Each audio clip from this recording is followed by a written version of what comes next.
I'm doing this series on the game of life and various aspects of how we play this game of life, and we do play a game. It's very much like the games that we play in this thing.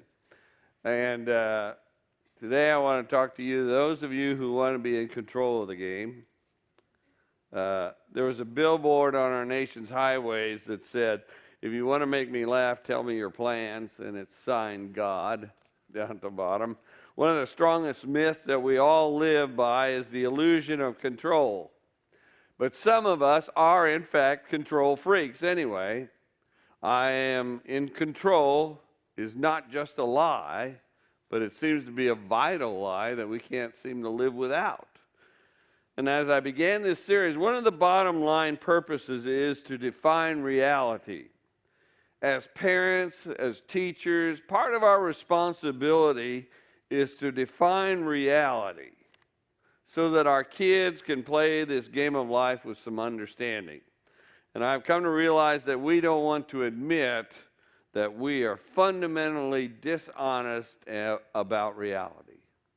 The truth is we don't control our lives. We actually rely on something that transcends us for our lives. What we do is we can use the power of money or maybe our relationships with important people. It might have to be with a prestigious job or profession, or our ability to think deeply to make us feel that we are in control of our lives, and even death for that matter. And that way we are somebody and not just a nobody on a little planet in the universe. So let me define reality for you. We are not in control, even though some of us are literally control freaks about our lives. And I want to get a little help today from one of the greatest philosophers, greatest theologians, and teller of stories since Aesop or Jesus. And his name is Dr. Seuss.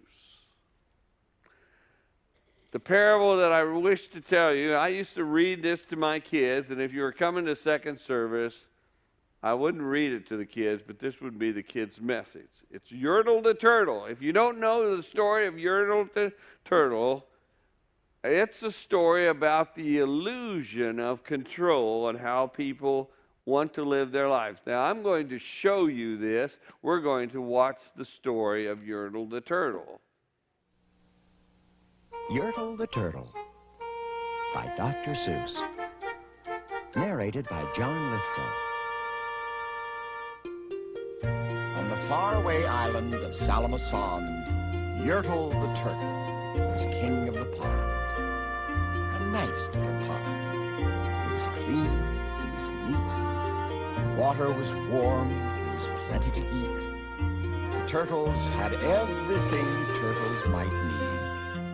All happy, quite happy indeed. They were, until Yertle, the king of them all, decided the kingdom he ruled was too small. "I'm ruler," said Yertle, "of all that I see, but I don't see enough. That's the trouble with me. With this stone for a throne, I look down on my pond, but I cannot look down on the places beyond. This throne that I sit on is too low down. It ought to be higher," he said with a frown. "If I could sit high, how much greater I'd be. What a king! I'd be ruler of all I could see." So Yertle the Turtle King lifted his hand, and Yertle the Turtle King gave a command. He ordered 9 turtles to swim to his stone, and using these turtles, he built a new throne. He made each turtle stand on another one's back, and he piled them all up in a 9-turtle stack. And then Yertle climbed up. He sat down on the pile. What a wonderful view. He could see most a mile. "All mine!" Yertle cried. "Oh, the things I now rule! I'm king of a cow, and I'm king of a mule. I'm king of a house, and what's more beyond that, I'm king of a blueberry bush and a cat. I'm Yertle the Turtle. Oh, marvelous me!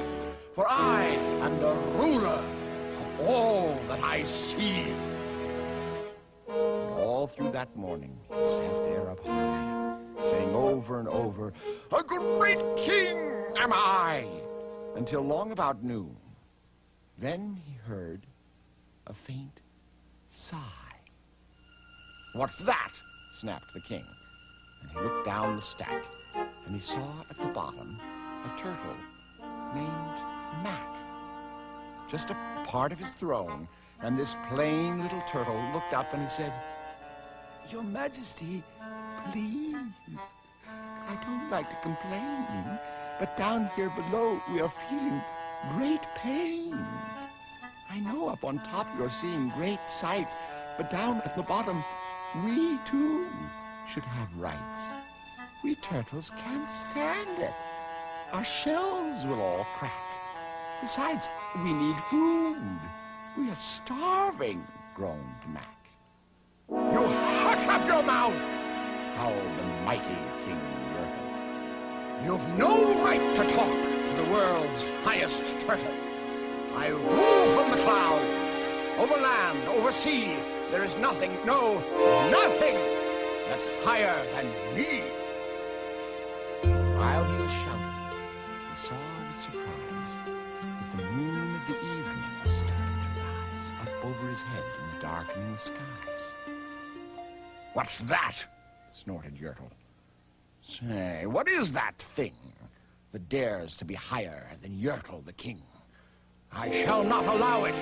I'll go higher still. I'll build my throne higher. I can, and I will. I'll call some more turtles. I'll stack them to heaven. I need about 5,607. But as Yertle the Turtle King lifted his hand and started to order and give the command, that plain little turtle below in the stack, that plain little turtle whose name was just Mac, decided he'd taken enough. And he had. And that plain little lad got a little bit mad. And that plain little Mac did a plain little thing. He burped. And his burp shook the throne of the king. And Yertle the Turtle, the king of the trees, the king of the air, and the birds and the bees, the king of the house, and the cow, and you. Well, that was the end of the Turtle King's rule.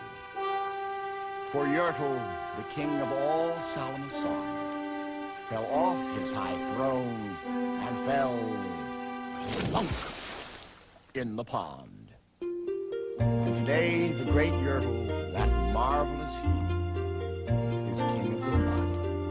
That is all he can see. And the turtles, of course, all the turtles, are free. As turtles, maybe all creatures should be.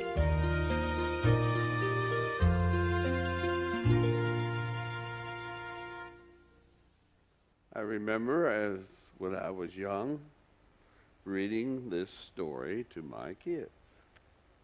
Yertle the Turtle, who rules, or so he thinks, over a little pond of turtles, and one day he decides that his kingdom needs extending, and so there went out a decree that all the turtles should be stacked up to become Yertle's throne, and the king lifts his hand, and the whole pond scrambles to obey, and when they're all piled up and Yertle sits on the top, he can see for miles, and yet Yertle thought his throne was secure, but it came to pass that at the bottom of the turtle stack there was this little turtle named Mac, and he just burped.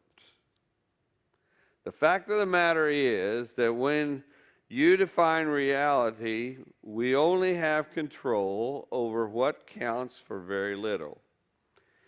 Think about it. Eyesight, lungs, health, love, eternal gifts are gifts that are really beyond our power to convey or to control.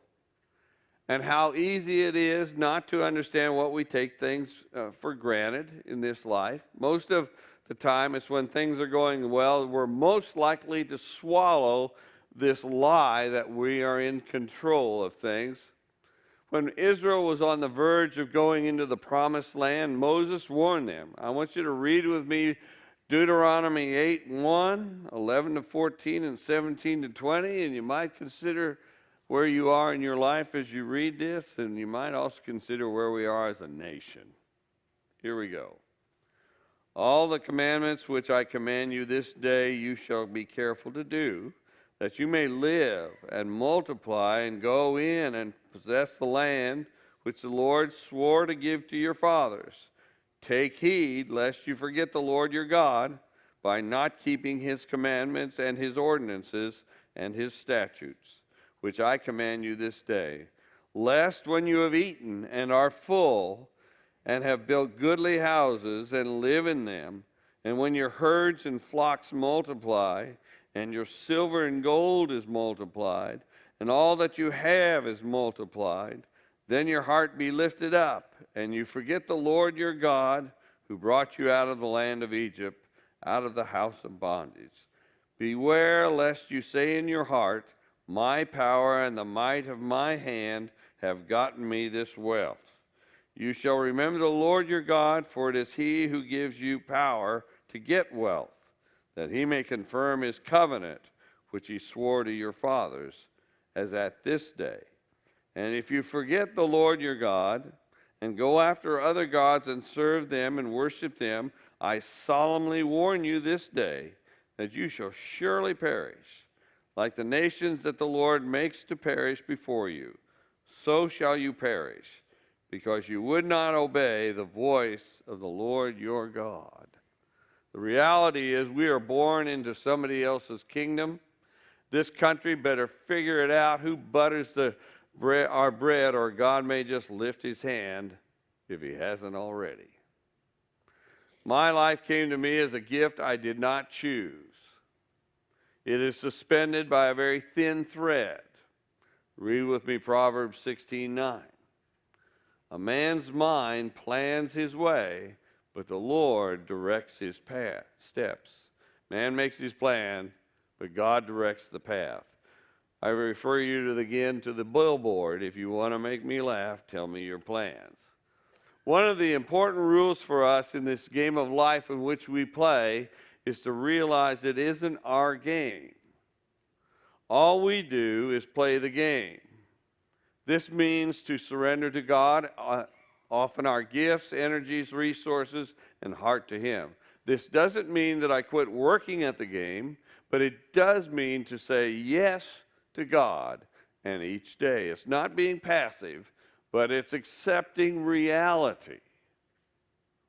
We just need to accept the gifts of body and mind and energy that we are given. It means also letting go of envy and jealousy for what someone else has been given. It means letting go of outcomes that I really had nothing to do with anyway. It is surrendering my ambitions, my dreams, motivations, money, relationships, time, and desires to God. It means that I accept reality. Now, if we think about this, our actions are our only true possessions. My actions, your actions, are the only ground that we have to stand on. The rest of life is given to us. It is one of the reasons that I continually say 90% of life is just showing up. Now, the other 10% really is about how we handle the life that we're given. I run into people all the time that think they are the master of their lives. Now, if you think that you are smart enough to engineer your life, you're going to miss a great deal. You know, when I try to control something or someone too tightly based on my own little ideas, I'm going to miss an awful lot of the fantastic surprises of life, not to mention people who might actually enhance our lives and our joy. Now, if you've been to the Great Banquet, occasionally I've told the story of how I got into the ministry at Great Banquets.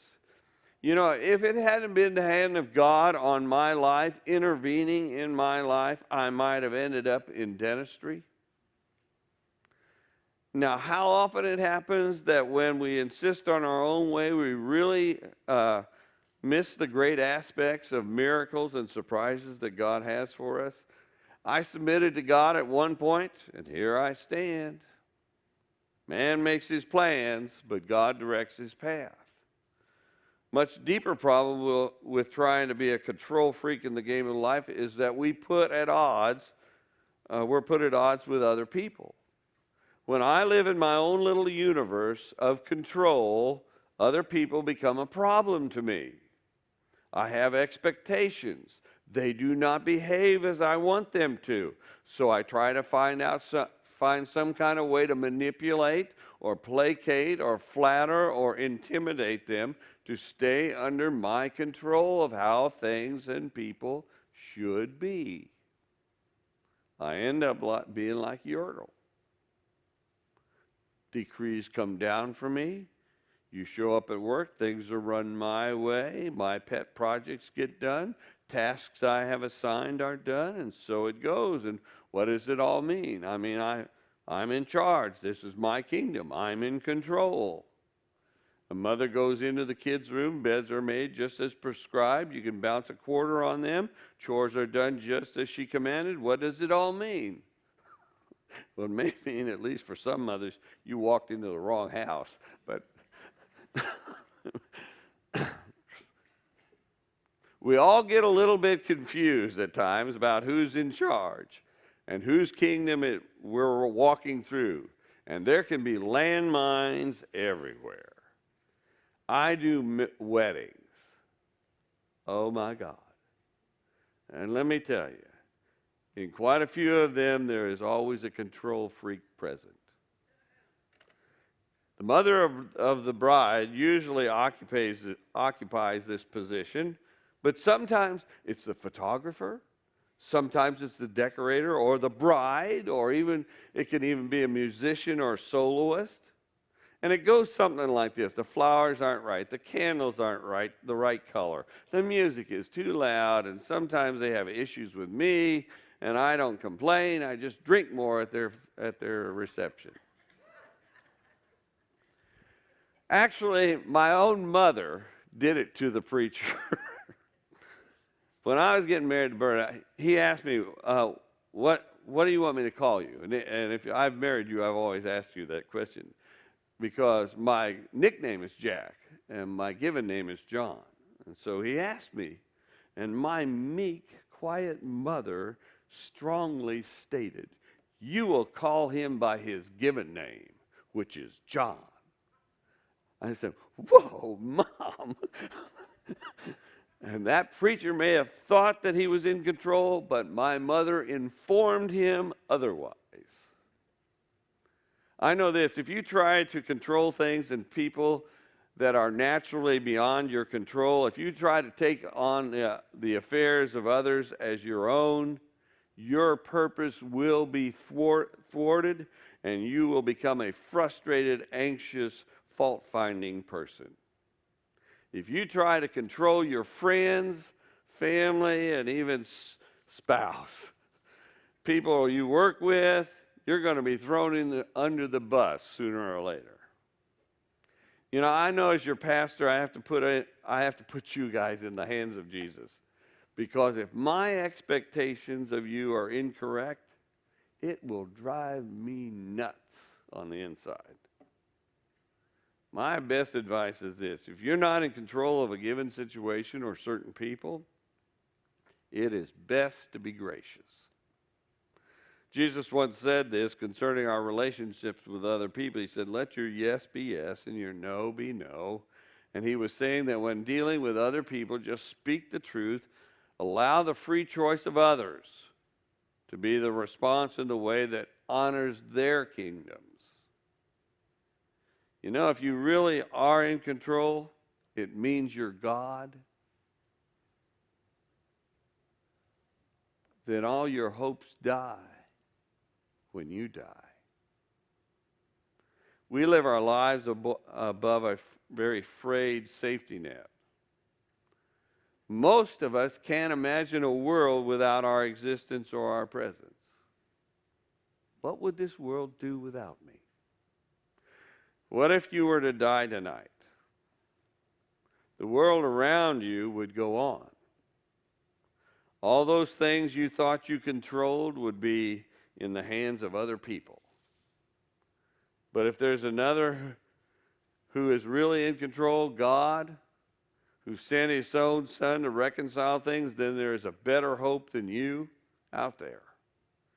In fact, many of the things that we consider bad or evil may actually play into your game of life in ways that you could never engineer. They can be redeeming in the long run. I know there are things that have happened to me in my life that were really bad, or at least I thought they were, but in the long run, they turned out to be a blessing. I don't know for sure because I'm not in control or in charge, but I know in whom I believe, and I've seen him take some of the most awful circumstances and work miracles and beauty and goodness out of them. Jesus taught many times the strange truth that true strength and power comes to us when we let go of our little centers of control and give them to God. And he said it very well in John chapter 12, verses 24 and 20 to 26. Let's read it together. Here we go. Truly, truly I say to you, unless a grain of wheat falls into the earth and dies, it remains alone. But if it dies, it bears much fruit. He who loves his life loses it, and he who hates his life in this world will keep it for eternal life. If anyone serves me, he must follow me. And where I am, there shall my servant be also. If anyone serves me, the Father will honor him. Can you explain this to me? So much of what we try to do for God, we try to do by ourselves. Think about this. The things we try to do for God. Our motives are right, our hearts are right, our plans are made with prayer. The problem is we end up doing everything except the crucial thing, and that is letting go of control. We're not willing to die to our need to be in control. Dying to self is what produces fruit. That fruit, by the way, is not in someone else's life, even though they may enjoy it. It is your fruit from God. Jesus said, if we seek to save our lives, we lose them, but when we lose them for his sake, we come alive. And for all of you control freaks out there in the game of life, we actually receive greater power by letting go of control. There is only so much that willpower by itself can accomplish. One of the greatest discoveries is in Alcoholics Anonymous. It's that if an alcoholic tries to control his or her drinking through willpower, they are condemned to failure.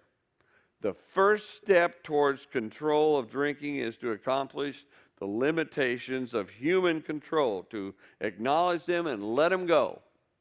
The second step in AA is to place dependence in the hands of another source, a higher power. Now we know the name of this higher power. His name is Jesus.